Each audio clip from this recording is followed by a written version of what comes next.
پاکستان میں پاکستان کسان اتحاد نے گندم کے ریٹ نہ بڑھانے پر شدید احتجاج کیا۔ کسانوں نے ڈی سی کمپلیکس کے باہر احتجاجی طور پر گندم کو نظر آتش کرتے ہوئے شدید نعرے بازی بھی کی ہے۔ اس وقت احتجاج میں ہمارے نمائندے طارق سجاد چشتی موجود ہیں۔ طارق، بتائیے گا کیا مطالبات ہیں لوگوں کے؟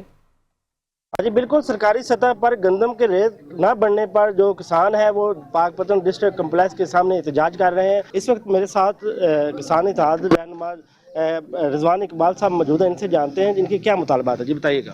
جی، ہم نے تو گورنمنٹ کے کہنے پر گندم کاشت کی کہ آپ گندم کاشت کریں، آپ کو نقصان نہیں ہونے دے گا۔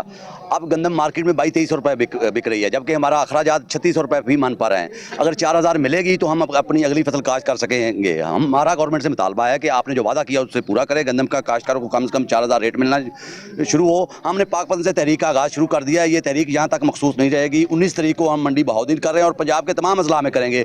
اگر گورنمنٹ نے ہمارے مطالبات نہ مانے تو 30 اپریل کو ہم لاہور اور اسلام آباد کا رخ کریں گے۔ جی، جیسا کہ آپ نے کسان اتحاد پنجاب صدر رضوان اقبال کی بات سنی، ان کا کہنا ہے کہ اگر گورنمنٹ نے حکومت نے 4000 گندم کا ریٹ مقرر نہ کیا تو ہم اسلام آباد کا رخ کریں گے۔ جی